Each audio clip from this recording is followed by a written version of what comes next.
Baby, എടാ baby, baby, നിന്നെ suspend ചെയ്തിരിക്കുകയല്ലേ? കണ്ടോ, നീ റാഗ് ചെയ്ത പയ്യൻ ചാകാറായി ആശുപത്രി കിടക്കുന്നത്. എന്താണ് ഇന്നലെ നീ ഇത് പറയാറുന്നത്?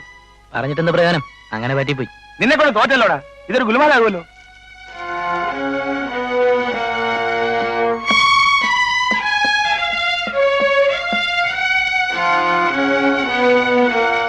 ബേബിയെ കോളേജിൽ നിന്ന് സസ്പെൻഡ് ചെയ്തിട്ട് വന്നതാ. അവിടെ ഇക്കളം ചേർന്ന ഒരു പയ്യനെ റാഗിംഗ് എന്നും പറഞ്ഞ് ഉപദ്രവിച്ചെന്ന്. ആ ചെറുക്കൻ ആശുപത്രിയില്ല. ഇതേ പത്രത്തിൽ വന്നിട്ടുണ്ട്. പോലീസ് കേസ് രജിസ്റ്റർ ചെയ്തിട്ടുണ്ടെന്ന്. അവിടെ വരെ എത്തിയോ? ബേബി,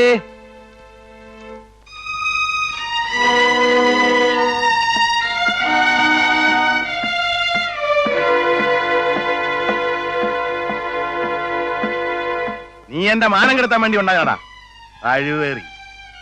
എന്നാ പിന്നെ നിനക്ക് നേരത്തെ പറയാൻ പാടില്ലായിരുന്നു. ഇന്നലെ അറിഞ്ഞിരുന്ന എന്തായാലും ചെയ്യാറുന്നല്ലോ. വിവരം കെട്ടവൻ. എന്താ? എന്ത് പറ്റി? അവനോട് തന്നെ ചോദിക്ക്, അല്ലാതെ ഇത് വായിച്ചു നോക്ക്. എന്താ മോനെ? എന്താ മോളെ? ബേബിച്ചനെ കോളേജിൽ നിന്ന് സസ്പെൻഡ് ചെയ്തെന്ന്. പോലീസുകാർ അന്വേഷിച്ച് വരാതിരിക്കില്ല. വന്നാ ഞാൻ പറഞ്ഞു നിർത്തിക്കോളാം. ഇതെങ്ങനെയെങ്കിലും തേച്ചു മാച്ച് കളയണമല്ലോ. തിരുവനന്തപുരത്ത് വിളിച്ച് മന്ത്രി വേലപ്പൻ നായരോടൊന്ന് പറഞ്ഞാലോ?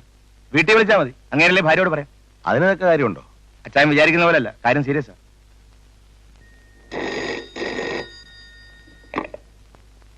ആ കോശി അറിഞ്ഞടാ, അവനോടുണ്ട്. ഇന്നലെ വന്നതാ. ഇല്ല, ഒന്നും പറഞ്ഞില്ല. നാശം പിടിച്ചവൻ. ആ വരുവോ? ശരി, കോശി ഇങ്ങോട്ട് വരാമെന്ന്. നീ തിരുവനന്തപുരം ഒന്ന് ബുക്ക് ചെയ്തേ.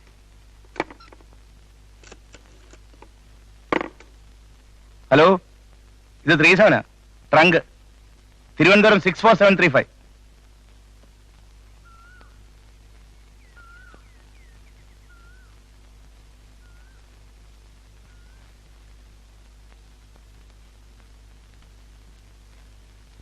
വഴിയിലൊക്കെ സംസാരമാ. പത്രത്തിൽ വന്നതല്ലേ, പോലീസ് വരും, അറസ്റ്റ് ചെയ്യും എന്നൊക്കെ ഓരോരുത്തർ പറയണേ. ആ ഇനിയിപ്പോ വരുന്നിടത്ത് വെച്ച് കാണാം. 2-3 ദിവസത്തേക്ക് എങ്ങോട്ടെങ്കിലും മാറ്റി നിർത്തുന്ന നല്ലത്, ഒന്ന് തണുക്കുന്നത് വരെ. അതിന് അവനും ഇവിടെ ഉണ്ടോ ഇല്ലയോ എന്ന് ആരറിയാനാ? ആ ഇന്നലെ ബസ് സ്റ്റാൻഡിൽ വന്നിറങ്ങി ജീപ്പ് കയറി ഇങ്ങോട്ട് വരുന്നത് എല്ലാവരും കണ്ടതല്ലേ. ആ അത് നേരെ. കാറിൽ കയറ്റി തൊടുപുഴയുള്ള നമ്മുടെ തോട്ടത്തിലേക്ക് മാറ്റുന്നതാ നല്ലത്. കോശിയായിരിക്കും. പരിചയമില്ലാത്തൊരു ജീപ്പ്. പോലീസുകാരാണെന്ന് തോന്നുന്നു. നീ ഇവിടെ ഇരിക്കണ്ട, വാ വാടാ. വരാൻ. എന്താ സണ്ണി? അവിടെ ആരാണ്ടൊക്കെ വന്നിട്ടുണ്ട്. ഇവനവിടെ ഇരുത്തണ്ട, വാ. നീ അവിടെ പോയിരിക്കും. ഇവൻ അവിടെ കൊണ്ട് ഇരുത്തിക്ക്. ചെല്ലടാ. വാ ഞാൻ പിടിച്ചോണ്ട് പോടാ. വാ, ഇവിടെ ഞാൻ നടന്നോളാം. എവിടുന്നാ? PP മാത്യൂസ്. ഞാൻ തന്നെയാ. എന്റെ പേര് രാമകൃഷ്ണൻ. ഞാനൊരു പോലീസ് ഇൻസ്പെക്ടറാണ്. ഇരിക്കാം.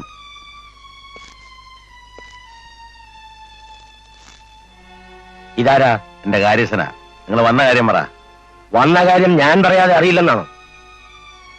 ഇത് എന്റെ മോനാ.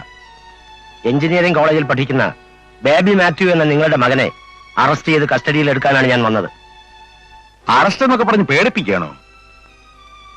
എന്റെ കയ്യിൽ വാറണ്ട് ഉണ്ട്. അതിന് അവനിവിടെ വന്നില്ലല്ലോ. ഞാൻ പോലീസുകാരനാ. ഇവിടെ ഉണ്ടെന്ന് അറിഞ്ഞുകൊണ്ട് തന്നെയാ വന്നത്. അല്ല മാത്തുട്ടിച്ച, ഇവിടെ ഉണ്ടെങ്കിൽ അറസ്റ്റ് ചെയ്തുകൊണ്ട് പോട്ടെ, നമുക്ക് പോയി ജാമ്യത്തിലെടുക്കാമല്ലോ. അതെ, കേറി നോക്കിക്കോ. ഇവിടെ ഇല്ലെങ്കിൽ നിങ്ങൾ ഒളിപ്പിച്ചതാ. ഈ കേസ് വളരെ സീരിയസ് ആണെന്ന് ഞാൻ വാൺ ചെയ്യുന്നു. എവിടെ ഒളിപ്പിച്ചാലും പുറത്തു കൊണ്ടുവരേണ്ടി വരും. ക്രിമിനൽ കേസാ, അറ്റംപ്റ്റഡ് മർഡർ. ആ പയ്യൻ ഇതേവരെ ബോധം വീണിട്ടില്ല. ചത്താൽ കുറ്റം കൊലപാതകമാവും.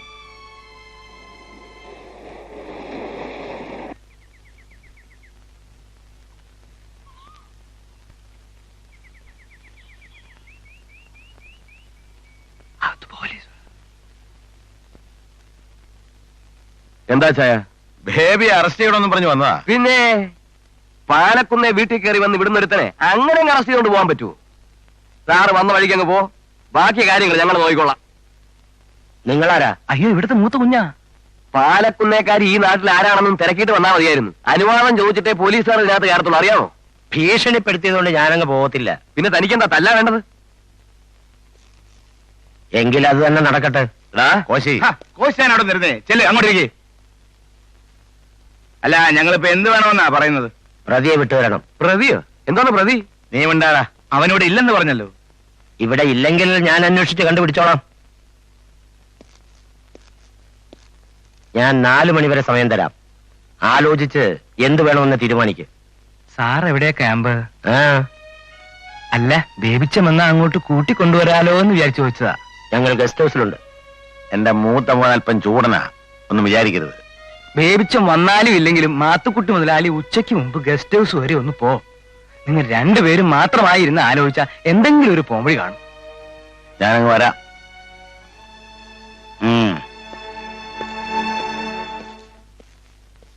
ഓരോ മാരണങ്ങള് എന്നെ നശിപ്പിക്കാനുണ്ടാകാം എന്റെ അവസാനത്തെ സന്തതി. എന്തുകൊണ്ടോടോ പിള്ളേ? ഇപ്പോ ഒരു 25,000 കരുതിക്കോ.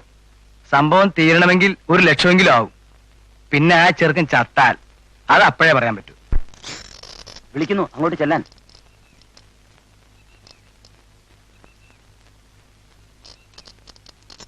എന്താ ഗോസ്റ്റായ ഷീല ചേച്ചി വരാഞ്ഞത്? അവള് മോനെ സ്കൂളിലേക്കും തിരക്കില്ല. ഞാൻ പെട്ടെന്ന് ഇറങ്ങിയതല്ലേ. എന്തോ ഒരു റാഗിങ്ങാടാ നീ ചെയ്തത്. ആളെ തല്ലിച്ചതച്ചാണോ റാഗ് ചെയ്യുന്നത്? ആ മിണ്ടുന്നുണ്ടോ നോക്കി, അവന്റെ പോക്ക് കണ്ടില്ലേ? ബേബി നില്ലടാ അവിടെ. നീ എന്തിനാണ് അവനെ ഇങ്ങനെ അങ്ങ് ഉപദ്രവിച്ചത്? എന്നെ തല്ലിയ അവനെ ഞാൻ ചുമ്മാ കൊടുക്കണം. ഓ, അതിന് ചുമ്മാ പറയുക. നിന്നെ കണ്ടിട്ട് തല്ലൊന്നും കിട്ടിയ ലക്ഷണമേ ഇല്ല. നടന്ന കാര്യം നീ ഒന്ന് വിസ്തരിച്ച് പറഞ്ഞേ, കേൾക്കാൻ രസമായിരിക്കുമല്ലോ. കോശി, ഞാൻ ആ ഇൻസ്പെക്ടർ ഒന്ന് കാണാൻ പോവാ. നീ തിരിച്ചു പോകുമ്പോ ഇവനെ അവിടെ കൊണ്ടുപോയിക്കോ. 3-4 ദിവസം അവിടെ നിൽക്കട്ടെ. ഞാൻ പോകുന്നില്ല. ഞാനാ പറയുന്നത് കേട്ടാ മതി. നീ എന്നെ നശിപ്പിക്കാൻ വേണ്ടി ഉണ്ടായവനാ. നിനക്ക് വേണ്ടി കാശ് എത്രയാണ് മുടക്കുന്നത്? 1 ലക്ഷം രൂപ കൊടുത്ത അഡ്മിഷൻ വാങ്ങിയത് 2 കൊല്ലം പഠിച്ചോണ്ട് 2.5 ലക്ഷമായി. അതിനോട് ഇതും കാശുണ്ടായിട്ടില്ലേ? കാശുണ്ട്, വെറുതെ കളയാനോടാ. ഒരുപാടുണ്ടല്ലോ, കുറെ പോട്ടെ. കുരുത്തങ്കട്ടനെ പോലീസോടെ പറഞ്ഞിട്ടുണ്ടായിരുന്നു. അവന്മാരെ 4 തൊഴിലിട്ടിരുന്ന ഞാൻ പഠിച്ചേനെ. പിന്നെന്താ വിടായിരുന്നത്? പിടിച്ചൊളിച്ചു വെച്ചില്ലേ? എന്നെ ആരും രക്ഷിക്കണ്ട.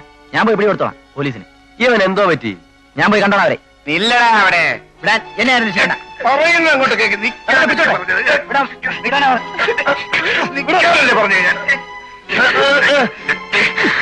ഇവനെന്താ ഭ്രാന്തോ? വിടടാ അവനെ, സണ്ണി. അമ്മ മാറി നിൽക്ക്. എന്താ കർത്താവേ. ആരാ അത്? അവിടെ ഞാനുണ്ട് പൂട്ടിയിട്. എന്താ അവിടെ മാത്തുവേ? എന്താ എല്ലാവരും എവിടെ പോയി? അച്ചാമ്മേ, എന്താപ്പാ? മാത്തു ആണോ? ആ, ആരാ ഇവിടെ? എന്താ ശബ്ദം? ഒന്നുമില്ല. അപ്പം കിടന്നോ? ഒന്നുമില്ലേ? പിന്നെന്താ? ഒന്നുമില്ലെന്ന്. ആ, ഉണ്ണോണേ, എനിക്കൊന്ന് പുറത്തു പോണം. നീ ഇവിടെ വാ. എനിക്കുള്ളത് വീതിച്ചെങ്കിൽ തന്നിരുന്നെങ്കിൽ ഞാൻ വിറ്റിട്ട് കോട്ടയത്തോ തിരുവനന്തപുരത്തോ പോയി വേറെ വല്ല ബിസിനസ്സും തുടങ്ങിയത്. ഈ കാടും റബ്ബറും ഒന്നും എനിക്ക് പറ്റുന്നില്ല കോശായ. അതച്ചാൻ ഇപ്പോഴൊന്നും ചെയ്യത്തില്ല സണ്ണി. ഞാൻ ചത്തു കഴിഞ്ഞ് എന്റെ മക്കൾ എന്തും ചെയ്തോട്ടെ എന്നല്ലേ അങ്ങനെ എപ്പോഴും പറയുന്നത്. ഓ, അച്ചായനി എന്നയാകാനാ? അച്ചായന്റെ അച്ചായൻ കിടക്കുന്ന കിടപ്പുണ്ടല്ലേ. നേരാ, പാലക്കുന്നേക്കാർക്ക് ഭയങ്കര ആയുസാ. പക്ഷെ നമ്മളൊന്നും ഇത്രയും ജീവിക്കത്തില്ലടാ. ഇതല്ലേ ഡെയിലി അകത്തേക്ക് ചെല്ലുന്നത്. 50 തേച്ചാ ഭാഗ്യം.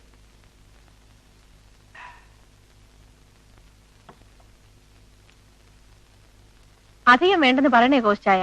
ഈയിടെയായി കുറെ കൂടുതലാ. എവള് വെറുതെ പറയുക. അതിപ്പോ ഞാൻ പറഞ്ഞവൻ കേൾക്കൂ. ഞാനും ഒരു കുടിയനല്ലേ. എന്നാലും നീ ഈ പകലുള്ള കുടി നിർത്തണം. ഞാനങ്ങനെ പകല് കഴിക്കാറേ ഇല്ല. ഇന്നിപ്പോ ബേബിയുടെ പ്രോബ്ലം ഒക്കെ കൊണ്ടൊരു ടെൻഷൻ, അതുകൊണ്ടാണ് 2 പേർക്ക് കഴിച്ചത്. ഞാൻ പകല് കഴിക്കുന്നു എന്ന് പറഞ്ഞാൽ വേറെ വല്ല ജോലിയും വേണ്ടേ? അച്ചായൻ പറയുമ്പോ വല്ലപ്പോഴും ഒരിക്കൽ തോട്ടത്തിൽ പോണം. അല്ലാതെ പണിയാ എനിക്ക്. അതുകൊണ്ടല്ലേ സിറ്റിയിലെങ്ങാനും പോയി വല്ല ബിസിനസ്സും ചെയ്യാമെന്ന് പറയുന്നത്. എനിക്കും അതാ ഇഷ്ടം. അപ്പൊ നീ ഒരു സപ്പോർട്ടാ? അവളല്ലേ എനിക്ക് ഈ ഐഡിയ തന്നത്. എനിക്ക് ഈ പട്ടിക്കാട് മടുത്തു. ഒന്ന് സംസാരിക്കാൻ പോലും ഒരു മനുഷ്യനില്ല. നീ പട്ടണത്തിൽ വളർന്നതല്ലേ, അങ്ങനെയൊക്കെ തോന്നും. പക്ഷെ അച്ചായ സമ്മതിക്കൊന്നും തോന്നുന്നില്ല. പിന്നെ സണ്ണി, ബിസിനസ് ചെയ്യാൻ എന്തിനാടാ പട്ടണത്തിൽ പോകുന്നത്? ഇവിടെ തന്നെ എന്തെല്ലാം ബിസിനസ് ഉണ്ട്. നീ എന്നെ കണ്ട് പഠിക്ക്. ആ ബിസിനസ് ഒന്നും എന്നെ കൊണ്ട് പറ്റത്തില്ല. കള്ളത്തടിവെട്ടും കഞ്ചാവ് കൃഷിയൊന്നും എനിക്ക് പറ്റില്ല. അത് കോശാനും കൊണ്ടേ പറ്റൂ. കുറച്ച് റിസ്ക് ഉണ്ടെന്നല്ലേ ഉള്ളൂ. കാശ് എത്രയാ പോരുന്നോ അറിയാമോ? അച്ചായൻ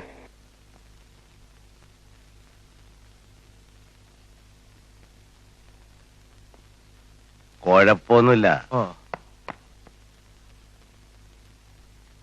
അവൻ എന്ത് പറയുന്ന ചായ? തിരിച്ചു പൊക്കോളാന്ന് പറഞ്ഞു. ആൾ ഒളിവില്ല, കിട്ടിയില്ല എന്ന് അവിടെ ചെന്ന് പറഞ്ഞോളാന്ന് പറഞ്ഞു. പക്ഷെ കേസിന്റെ കാര്യത്തായിക്കൊന്നും ചെയ്യാൻ നോക്കില്ല. അതിനി ഞാൻ തിരുവനന്തപുരത്ത് പോകണം.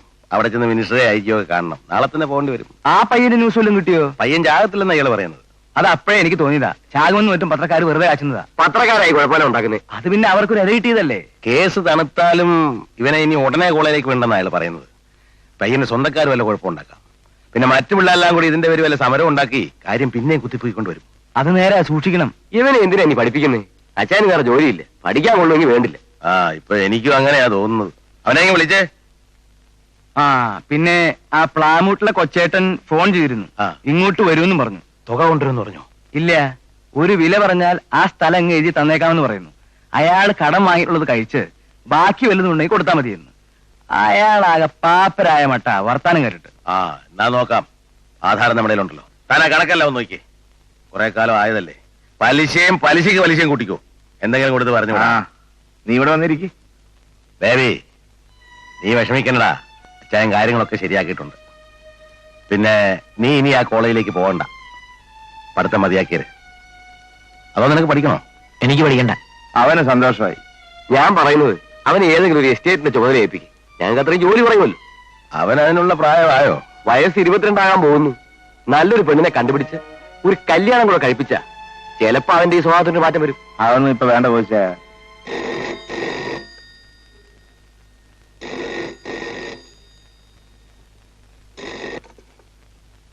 ഹലോ, അതെ മാധുക്കുട്ടിയാ. കൊടുക്ക. ഈശോമിശേഖ് സ്തുതിയായിരിക്കട്ടെ. ഇല്ല, ഒന്നുമില്ല. പിള്ളേരുടെ കാര്യമല്ലേ, അതൊക്കെ വെറുതെയാ. എല്ലാം ഞാൻ ശരിയാക്കിയിട്ടുണ്ട്. വിടാം. അവനെ അച്ചാമ്മ കൂടെ വിടാം. എല്ലാരും ഉണ്ട്. അപ്പന് വിശേഷമൊന്നുമില്ല. ദൈവകാരുണ്യം കൊണ്ട് അങ്ങനെ പോകുന്നു. ശരി.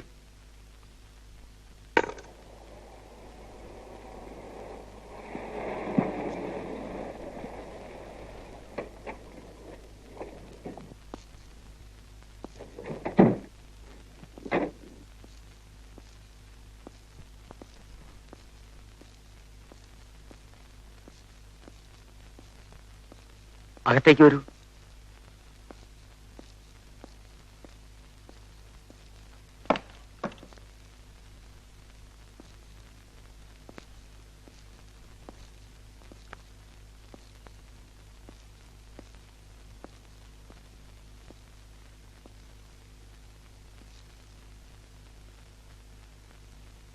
ഇരിക്കൂ.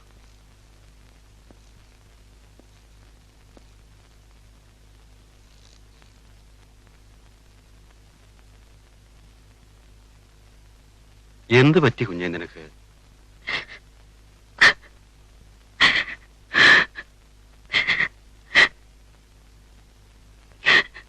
അച്ചാമ്മേ, വിഷമിക്കാതെ. ദൈവം നിങ്ങളെ കൈവിട്ടിട്ടില്ല. ഒരു സമാധാനമില്ല. സമാധാനമില്ലെങ്കിൽ അത് മനുഷ്യൻ തന്നെ സൃഷ്ടിക്കുന്നതാ. നീ കരയാതെ. മോനെ, ഞാൻ നിന്നോട് ഇപ്പോൾ സംസാരിക്കുന്നത് മെത്രാനായിട്ടല്ല. നീ എന്റെ അനന്തരവനാണ്. എന്റെ സഹോദരി എന്റെ മുന്നിലിരുന്ന് കരയുമ്പോ മറ്റേതൊരു സഹോദരനെയും പോലെ എനിക്കും സങ്കടമുണ്ടാകുമെന്ന് നിനക്കറിയാമോ? എന്തെല്ലാം പ്രതീക്ഷകളോടെയാണ് ഇവർ നിന്നെ പഠിപ്പിക്കാൻ അയച്ചത്. നിന്റെ അമ്മയും അപ്പനും നീ മൂലം ദുഃഖിക്കാൻ ഇടവരരുത്. നിനക്ക് അവരോട് സ്നേഹമില്ലേ? ഇല്ല.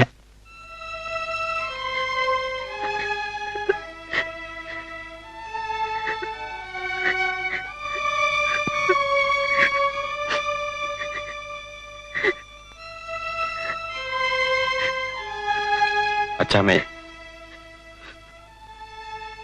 കുറച്ചു നേരം അവിടെ പോയിരിക്കൂ.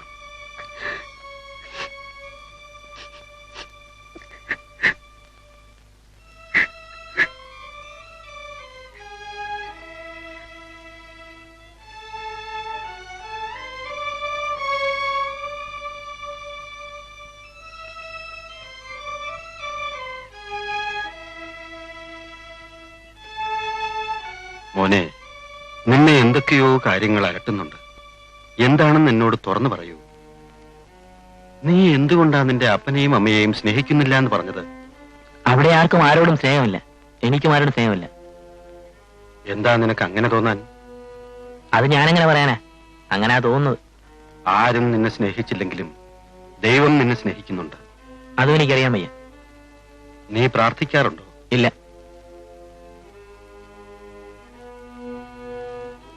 നിന്റെ വീട്ടിൽ ഒന്നിനും ഒരു കുറവുമില്ല. എല്ലാം കൂടുതലാ.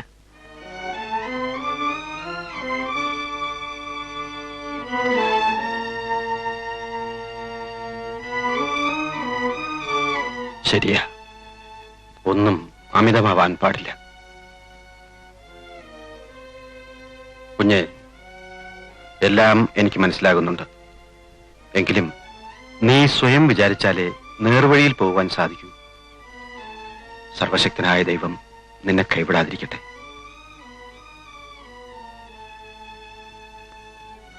അച്ചാമ്മേ,